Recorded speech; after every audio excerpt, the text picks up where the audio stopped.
जय हिंद, वंदे मातरम। स्वागत है आप सभी साथियों का गेंजेड लर्निंग गुरुजी प्लेटफॉर्म में। तो आज की जो क्लास है वह क्लास 8 से रिलेटेड प्रश्न हम लोग आज की क्लास में करने वाले हैं। जो सामाजिक विज्ञान जो है आज की टॉपिक है, और कल के भी जो हम लोग क्लास में सामाजिक विज्ञान से रिलेटेड ही प्रश्नों को किए थे। 1 से लेकर 30 तक प्रश्न कल की क्लास में किए थे। आज उसके आगे के प्रश्न जो है आज की क्लास में हम लोग करने वाले हैं। ये क्लास जो है आपके लिए बहुत इम्पोर्टेंट है। इसमें बहुत सारे इम्पोर्टेंट प्रश्नों को लिया गया है जो बिहार शिक्षक भर्ती के लिए बहुत इम्पोर्टेंट है। और जो भी शिक्षकगण मित्रगण जो है 1 से जो 5 तक की तैयारी कर रहे हैं उनके लिए यह जो क्लास है बहुत इम्पोर्टेंट है। ओके, तो आइए हम लोग अपने जो पहला प्रश्न है 31 नंबर प्रश्न उसको देखते हैं। 31 जो प्रश्न कर है कि सतत विकास का उद्देश्य क्या है। सतत विकास का उद्देश्य क्या है। तो यहाँ पे देखेंगे तो राइट आंसर ए जो है ये बिल्कुल सही होगा। केवल अपने लिए, केवल अपने लिए जो है ये बिल्कुल सही हो रहा है। सतत विकास का उद्देश्य माना जाता है। ओके, अगर सतत विकास के लक्ष्यों का उद्देश्य की बात किया जाए तो इसके लिए जो समान, न्याय संगत, सुरक्षित, शांतिपूर्ण, समृद्ध और रहने योग्य विश्व का निर्माण करना ही सतत विकास का मुख्य उद्देश्य होता है। ओके, क्लियर है। इसके बाद देखिए आते हैं 32 प्रश्न पे। यहाँ पे जो 32 प्रश्न है कि नरेगा, नरेगा एक कार्यक्रम है। नरेगा जो एक कार्यक्रम है, कौन सा स्तर का एक कार्यक्रम है। तो यहाँ पे देखने पर पता चल रहा है ए ऑप्शन जो है ये सही हो रहा है, राष्ट्रीय स्तर का है। जो नरेगा एक कार्यक्रम है यह जो है एक राष्ट्रीय स्तर का कार्यक्रम है और ये ग्रामीण विकास मंत्रालय, ग्रामीण विकास मंत्रालय के द्वारा कार्यान्वित है। ठीक है, किसके द्वारा कार्यान्वित है तो ग्रामीण विकास मंत्रालय के द्वारा कार्यान्वित है। और राष्ट्रीय ग्रामीण रोजगार गारंटी अधिनियम, राष्ट्रीय ग्रामीण रोजगार गारंटी अधिनियम, राष्ट्रीय ग्रामीण रोजगार गारंटी अधिनियम, इस चीज को ध्यान रखिएगा जिसको हम नरेगा के नाम से जानते हैं। ये जो सरकार के द्वारा जो कार्यक्रम चलाया जा रहा था 2005 से इसको चलाया गया था। जो कौन सा तो नरेगा को, इस चीज को ध्यान में आप लोग को रखना होगा। इसका चलाने का जो मुख्य उद्देश्य क्या था कि इसके अंतर्गत जो गरीब लोग थे उनकी जिंदगी जो है अच्छे तरीका से सुचारू रूप से जो है चल सके और उनको व्यापक तरीका से जो उनका विकास है आगे का उनको प्रोत्साहित किया जा सके। तो ये सरकार का बहुत अच्छा योजना था जो 2005 से चलाया जा रहा था। बिल्कुल सही है, आप लोग को समझ में आ गया। आगे देखिए प्रश्न आते हैं 33। 33 जो प्रश्न है कि राष्ट्रीय आय समतुल्य होता है। राष्ट्रीय आय जो है समतुल्य किसका होता है। तो देखने पर जो ए ऑप्शन जो है राइट आंसर जो हो रहा है ए ऑप्शन बिल्कुल सही हो रहा है। उपभोग व्यय और विनियोग के योग्य के, उपभोग व्यय और विनियोग के योग्य के जो समतुल्य होता है वह जो होता है राष्ट्रीय आय होता है। क्लियर है। इसके बाद देखिए अगला प्रश्न पे आते हैं 34। 34 जो प्रश्न है कि भारतीय रिजर्व बैंक की स्थापना कब हुई थी। भारतीय रिजर्व बैंक की स्थापना कब हुई थी। तो यहाँ पे देखने पर पता चल रहा है जो ऑप्शन बी हो रहा है यही राइट आंसर होगा। 1935 में भारतीय रिजर्व बैंक की जो स्थापना हुई थी 1 अप्रैल 1935, याद करना होगा 1 अप्रैल 1935 में इसकी स्थापना हुई थी, रिजर्व बैंक ऑफ इंडिया। और ये किसके कौन से एक्ट के अनुसार हुई थी इस चीज को भी याद रखना होगा, पूछा जाता है कौन से एक्ट के अनुसार हुई थी। तो reserve bank of India act, इस चीज को भी याद रखना होगा। Reserve bank of India act, bank of India act के मुताबिक, इंडिया एक्ट 1900 कितना साथियों तो 1934 के अनुसार हुई थी। ओके, क्लियर है। आगे प्रश्न आते हैं 35। यहाँ पे जो 35 प्रश्न है कि कौन बीमारू राज्य नहीं है, कौन बीमारू राज्य नहीं है। तो देखने पर पता चल रहा है कि बीमारू राज्य बिहार भी है, मध्य प्रदेश भी है, उड़ीसा भी है और एक और राज्य है राजस्थान। जो 4 जो है भारत देश के बीमारू राज्य माने जाते हैं, 4 माने जाते हैं। 4 राज्य को आपको ध्यान में रखना होगा। एक बिहार जरूर रखिएगा, मध्य प्रदेश रखिएगा और उड़ीसा रखिएगा, और इसके बाद कौन सा, राजस्थान को रखिएगा। ये आपके लिए बहुत इंपॉर्टेंट है। और जो कर्नाटक यहाँ पे सी ऑप्शन में दे रहा है, यह जो है बीमारू राज्य नहीं है। ओके, तो ध्यान में आप लोग को जरूर रखना होगा। आगे देखिए प्रश्न आते हैं 36। 36 जो प्रश्न है कि इनमें से पिछड़ा राज्य किसे कहा जाता है। इनमें से पिछड़ा राज्य किसे कहा जाता है। तो यहाँ पे तो आप लोग को भी पता होगा कि जो यहाँ पे सी ऑप्शन जो हो रहा है, राइट आंसर सी होगा, बिल्कुल से होगा बिहार। जो हम लोग का राज्य है बिहार, यह जो है सबसे पिछड़ा राज्य माना जाता है। ओके, इसके बाद देखिए 37 प्रश्न को। 37 जो प्रश्न है कि अंतर्राष्ट्रीय व्यापार संबंधी नियमों को निर्धारित करने वाली संस्था कौन सी है। जो अंतर्राष्ट्रीय कह सकते हैं, विश्व स्तर पर जो व्यापार संबंधी नियम कानून होते हैं, उसको निर्धारित करने वाली जो संस्था है उसको क्या कहते हैं। तो यहाँ पे राइट आंसर जो हो रहा है, ए ऑप्शन बिल्कुल सही है, विश्व बैंक, जिसको विश्व व्यापार संगठन के नाम से जानते हैं, वर्ल्ड ट्रेड ऑर्गेनाइजेशन, जिसको WTO जाना जाता है। और इसका फुल फॉर्म जी आप लोग को याद करना होगा, World Trade Organisation, World Trade Organisation, ये इसका जो है फुल फॉर्म है। जरूर आप लोग इसको ध्यान में रखिएगा। इसकी स्थापना की बात करें, इसकी स्थापना जो है 1 जनवरी 1995 ईस्वी में हुई है। इसकी स्थापना 1 जनवरी 1995 में मार्राकेश समझौता के अंतर्गत हुई थी। कौन से समझौता के, तो मार्राकेश समझौता के अंतर्गत इसकी स्थापना हुई थी। और इसका मुख्यालय कहाँ पे है, इसका मुख्यालय कहाँ पर है, तो इसका मुख्यालय जिनेवा में है। ध्यान में रखना होगा, सब चीज आपको विस्तार से बता दिए। विश्व बैंक, जिसको विश्व व्यापार संगठन के नाम से जानते हैं, WTO, वर्ल्ड ट्रेड ऑर्गेनाइजेशन, इसकी स्थापना 1 जनवरी 1995 में इसकी स्थापना हुई थी। कौन से समझौते के अंतर्गत, तो मार्राकेश समझौता के अंतर्गत। इसका मुख्यालय कहाँ पर है, तो इसका मुख्यालय जिनेवा में है। ओके, आगे देखिए प्रश्न आते हैं 38। 38 जो प्रश्न है कि यदि किसी वस्तु या सेवा का मूल्य 20 लाख से अधिक और 1 करोड़ से कम हो तो उपभोक्ता कहाँ शिकायत करेंगे। बिल्कुल सही बात है, बहुत अच्छा प्रश्न है कि अगर कोई भी वस्तु है या हम लोग के पास रुपया है, मान लेते हैं एक बात, मतलब एक एग्जाम्पल के तौर पर बात करें कि 20 लाख से आपके पास ज़्यादा आमदनी है और 1 करोड़ से कम है। अगर आपको उसमें कुछ गड़बड़ी नज़र आती है तो आप यहाँ पे किसके पास जो है शिकायत कर सकते हैं। तो यहाँ पे जो राइट आंसर हो रहा है बी ऑप्शन, राज्य आयोग के पास आपको शिकायत करना होगा कि हमारे जो इसमें कुछ गड़बड़ी है, आप इसको सुधार कर सकते हैं या कुछ भी कर सकते हैं। जो भी शिकायत दर्ज करना होगा वह आप राज्य आयोग को शिकायत कर सकते हैं। ओके, 39 जो प्रश्न है कि देखिए 39 प्रश्न है कि नदियों में बाढ़ आने का प्रमुख कारण क्या है। नदियों में बाढ़ आने का प्रमुख कारण जो होता है वह सबसे जो सी ऑप्शन हो रहा है, ये सही लग रहा है, वर्षा का अत्यधिक होना।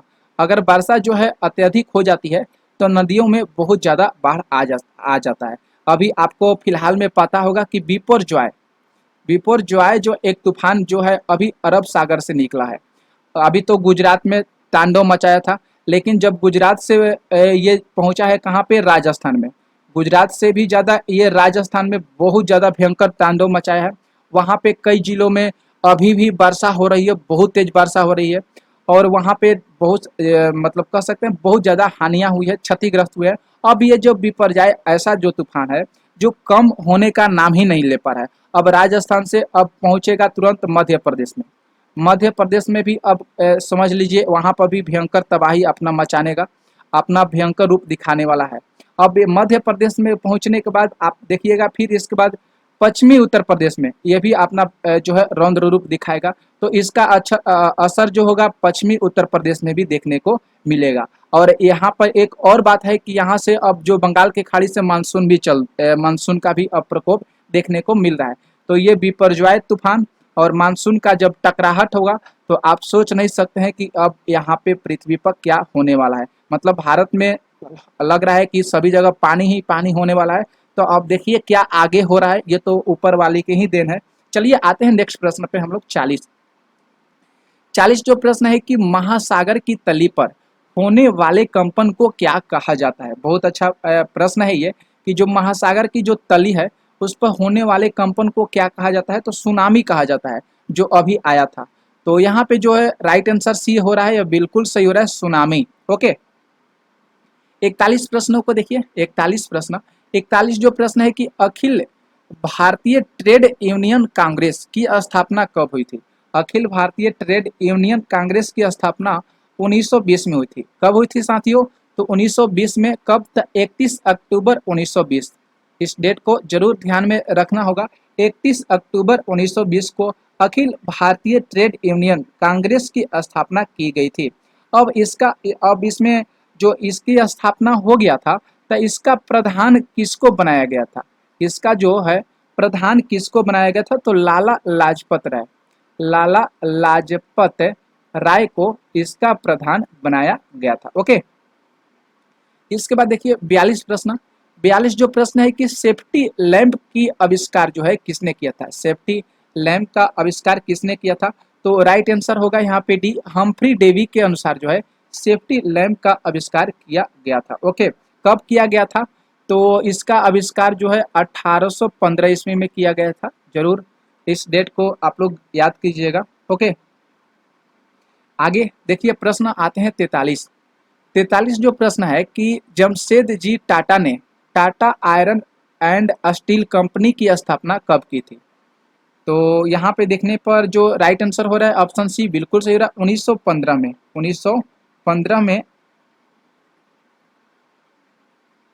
माफ कीजिएगा साथियों, जमशेदजी टाटा आयरन कह रहे हैं तो यहाँ पे 1907 होगा सही, थोड़ा सा दिमाग हट गया यहाँ पे। तो यहाँ पे जो राइट आंसर होगा 1907 ही होना चाहिए, क्योंकि जमशेदजी टाटा ने Tata iron and steel company की जो स्थापना किए थे वह कब किए थे, तो वह जो कब 1907 में किए थे। तो यहाँ पे जो राइट आंसर होगा यह बिल्कुल सही होगा 1907। ओके, ये सही होगा 1907, क्योंकि 26 अगस्त 1907 याद करना होगा, 26 अगस्त 1907 झारखंड में जमशेदपुर में Tata iron and steel company की स्थापना हुई थी। और इसके संस्थापक कौन से, तो जमशेदजी टाटा ही थे। इसके संस्थापक जमशेदजी टाटा ही थे और इसकी स्थापना दोराबजी टाटा ने की थी। इसकी स्थापना किसने की थी, तो दोराबाजी टाटा ने की थी। दोराबाजी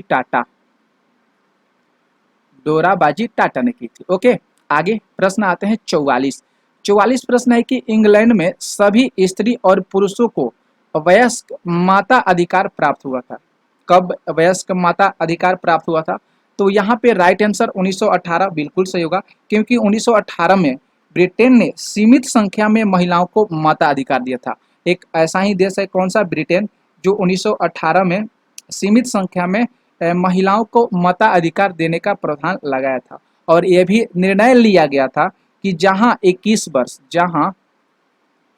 21 वर्ष और उससे अधिक आयु के जो सभी वयस्क होंगे या पुरुष होंगे उनको वोट देने का अधिकार प्रदान किया गया था। और 30 वर्ष से अधिक उम्र की जो महिलाएं हैं वह वोट देने के अधिकार उनको प्रदान किया गया था। और इस कह सकते हैं इस भेदभाव को जो है 1928 में इसको हटा दिया गया था। कब, तो 1928 में इस भेदभाव को हटा दिया गया था कि ऐसा भेदभाव नहीं होना चाहिए। इसके बाद देखिए 45 प्रश्न है कि भारत के लिए पहला फैक्ट्री एक्ट कब पारित हुआ था। भारत के लिए पहला फैक्ट्री एक्ट जो है 1881 में पारित हुआ था। भारत के लिए जो पहला फैक्ट्री एक्ट है वह 1881 में लॉर्ड रिपन के समय याद करना होगा, लॉर्ड रिपन के समय में पहला जो कारखाना अधिनियम है 1831 में पारित हुआ था। इसके बाद देखिए 46 प्रश्न है 1917 ईस्वी में भारत में पहली जूट मिल किस शहर में स्थापित हुई थी, तो कलकत्ता शहर में स्थापित हुई थी। ऑप्शन जो ए हो रहा है बिल्कुल सही हो रहा है 1855। 1917 से में कह रहा है भारत में पहली जूट जो है कलकत्ता शहर में इसकी स्थापना हुई थी। ओके, बिल्कुल सही है। आगे देखिए प्रश्न आते हैं, अगर बात का पूछा जाए भी कि पहली जूट मिल की स्थापना किस वर्ष हुआ था। एक प्रश्न और भी बनता है, पहली जूट मिल की स्थापना कब हुआ था? जो पहली जूट मिल थी, तो इस चीज को याद रखना होगा 1855 में। पहली जूट मिल की स्थापना 1855 में हुआ था, कोलकाता के पास हुगली नदी पर हुआ था। कोलकाता के पास हुगली नदी पर हुआ था। ओके, आगे देखिए प्रश्न आते हैं 47 प्रश्न जो है कि भारत में कोयला उद्योग का प्रारंभ कब हुआ था? तो राइट आंसर यहाँ पे बिल्कुल सही हो रहा है 1814 में। 1814 में भारत में कोयला उद्योग का प्रारंभ हुआ था। ओके, आगे देखिए प्रश्न आते हैं 48 जो प्रश्न है कि स्पिनिंग जेनी का आविष्कार किसने किया था? स्पिनिंग जेनी का आविष्कार जो है कब हुआ था? इस चीज को है यहाँ पे ऑप्शन, तो यहाँ पे जो ऑप्शन दिया है यहाँ पे होना चाहिए 1700, यहाँ पे होना चाहिए 1764 होना चाहिए। यहाँ पे साथियों 1764 होना चाहिए। बी ऑप्शन जो है यहाँ पे सही होगा 1764। स्पिनिंग जेनी का आविष्कार जो हुआ था जेम्स हरग्रीव्ज ने 1764 ईस्वी में किया था, और कहीं कहीं आपको ऑप्शन में 1765 भी देखने को मिल सकता है। तो इस चीज को ध्यान रखना होगा। इसके आविष्कार कौन किए थे? तो याद करना होगा जेम्स हरग्रीव्ज। ओके, तो इनका नाम जरूर याद करिएगा। आगे आते हैं प्रश्न 49 प्रश्न देखिए। 49 प्रश्न है कि बंबई में सर्वप्रथम सूती कपड़ों के मिलों की स्थापना कब हुआ था? तो यहाँ पे राइट आंसर हो रहा है 1854 ईस्वी में हुआ था। पहली जो कपास मिल था वह बंबई में केजीएन डाबर, इस चीज को याद रखना होगा, केजीएन डाबर ओके द्वारा 1854 में मुंबई के महाराष्ट्र शहर में इसकी स्थापना हुआ था। इसके नाम से Bombay spinning and weaving company के नाम से जाना जाता है। ओके, आगे 50 जो प्रश्न है कि भारत में Tata hydro electronic power station की स्थापना कब हुई था? तो यहाँ पर भी राइट आंसर जो है 1910 हो रहा है, बिल्कुल सही है। 1910 में टाटा, जिसको जल विद्युत शक्ति आपूर्ति कंपनी, जिसे इंग्लिश में कह सकते हैं Tata hydro electronic power supply company की स्थापना 1910 में हुआ था। 51 प्रश्न देखिए। 51 प्रश्न है कि वाष्प चालित रेल इंजन का आविष्कार मतलब किसने किया था? वाष्प चालित, तो सी ऑप्शन यहाँ पे बिल्कुल सही होगा, जॉर्ज स्टीफेंसन ने किया था। कौन सा? तो वाष्प चालित रेल इंजन का आविष्कार कब? 1804 ईस्वी में इंग्लैंड के रिचर्ड ट्वेर्थिक नाम के इंजीनियर ने स्टीम इंजन का आविष्कार किया था। ओके, तो यहाँ पे बिल्कुल सही होगा, आप लोग याद करिएगा। आगे देखिए 52 प्रश्न जो है कि 1838 में कहाँ चार्टिस्ट आंदोलन की शुरुआत हुई थी? चार्टिस्ट आंदोलन, तो यहाँ पे जो राइट आंसर होगा बी ऑप्शन बिल्कुल सही होगा, लंदन में, जिसको हम चार्टिस्ट आंदोलन के नाम से जानते हैं। ओके, तो लंदन में हुआ था ये शुरुआत आंदोलन। आगे देखिए 53 प्रश्न है कि अंतर्राष्ट्रीय श्रमिक संघ की स्थापना कब हुई थी? तो 1919 में अंतर्राष्ट्रीय श्रमिक संघ की स्थापना जो है हुआ था 1919 में। कौन सी संधि के द्वारा? तो वसाइल संधि के द्वारा। कौन सी संधि के द्वारा? तो वसाइल संधि के द्वारा, इस चीज को ध्यान होगा, वसाइल संधि के द्वारा। ओके, क्लियर है। आगे देखिए अगला प्रश्न है 54 जो प्रश्न है कि भारत में न्यूनतम मजदूरी कानून कब पारित हुआ था? भारत में न्यूनतम मजदूरी कानून कब पारित हुआ था? तो राइट आंसर यहाँ पे सही हो रहा है 1948 में। 1948 में भारत में न्यूनतम मजदूरी कानून जो है पारित हुआ था, और इस अधिनियम में उन सभी रोजगारों को शामिल किया गया था जो कहे प्रशासनों द्वारा न्यूनतम मजदूरी का निर्धारण कर सके। तो 1948 यहाँ पे सही होगा। 55 जो प्रश्न है कि मजदूर संघ अधिनियम कब पारित हुआ था? मजदूर संघ अधिनियम कब पारित हुआ था? तो 1926 यहाँ पे राइट आंसर बिल्कुल सही होगा। 1926 में मजदूर संघ अधिनियम पारित हुआ था, और इस अधिनियम का जो देख रेख है ये किसको मिलता है? मजदूर संघ अधिनियम को तो राज्य सरकार जो है इसकी देख रेख करता है। कौन सरकार करती है? तो राज्य सरकार जो है इसकी देख रेख करता है। और इसको संसद में कब पारित किया गया था? इसको संसद में कब पारित किया गया था? तो 2001 में इसको संसद में पारित किया गया था। क्लियर है। आगे प्रश्न देखिए 56 जो प्रश्न है फ्लाइंग शटल का आविष्कार जो है किसने किया था? फ्लाइंग शटल का आविष्कार किसने किया था? तो राइट आंसर जॉन के होगा, यहाँ पे बी ऑप्शन बिल्कुल सही होगा। 1773 में 1773 में फ्लाइंग शटल का आविष्कार जो है जॉन के द्वारा किया गया था। ओके, इसके बाद देखिए प्रश्न आते हैं 57 जो प्रश्न है कि स्पिनिंग जेनी का आविष्कार किसने किया था? स्पिनिंग जेनी का आविष्कार किसने किया था? तो अभी जस्ट आप लोग को बताएं जेम्स हॉर्नब्रिज। जेम्स जो है हॉर्नब्रिज के द्वारा जो है हर ब्रिज होगा, यहाँ पे टाइप करने में थोड़ी सी मिस्टेक होगी, हर ग्रिज होगा। ओके, तो जेम्स हर ग्रिज के द्वारा जो है 1764 में स्पिनिंग जेनी का आविष्कार किया गया था। 1764 या कहीं कहीं आपको 1765 भी देखने को मिल जाता है। आगे प्रश्न देखिए 58 जो प्रश्न है कि पावर लूप का आविष्कार किसने किया था? पावर लूप का आविष्कार किसने किया था? तो यहाँ पे ए ऑप्शन जो है बिल्कुल सही है, एडमंड कार्टरराइट। एडमंड कार्टरराइट ने पावर लूप का आविष्कार किए थे 1784 में। कब? तो 1784 में, डेट भी आप लोग साथ में याद करते चलिएगा। ओके, इसके बाद देखिए प्रश्न आते हैं 59 जो प्रश्न है कि स्पिनिंग म्यूल का आविष्कार किसने किया था? तो हम्फ्री डेवी ने स्पिनिंग म्यूल का आविष्कार किया था। राइट आंसर डी ऑप्शन सही हो रहा है। आगे प्रश्न देखिए 60 जो प्रश्न है कि वाष्प इंजन का आविष्कार किसने किया था? वाष्प इंजन का आविष्कार किसने किया था? तो यहाँ पे जो राइट आंसर हो रहा है ऑप्शन नंबर सी जो है बिल्कुल सही हो रहा है, जेम्स वाट ने किया था। किसने किया था साथियों? तो जेम्स वाट ने वाष्प इंजन का आविष्कार किया था। तो आज की क्लास जो है हम लोग 30 प्रश्नों के साथ किए हैं। तो ये क्लास आपको कैसा लगा जरूर आप लोग इस क्लास को देखिएगा, शेयर जरूर करिएगा, और कुछ ही मिनटों में कुछ ही देर में हम लोग फिर एक नए क्लास के लेकर आपको मिलेगा। आपकी जो क्लास होगी बीपीएससी के द्वारा जो प्रश्न पूछे गए हैं आपको थोड़ी देर में वो भी क्लास आपको देखने को मिलेगी। तो आप उससे जरूर देखिएगा, शेयर करने में जरूर मदद करिएगा। तो आज की क्लास हम लोग यहीं पे समाप्त करते हैं, मिलते हैं नेक्स्ट लेक्चर में। तब तक के लिए जय हिंद, जय भारत।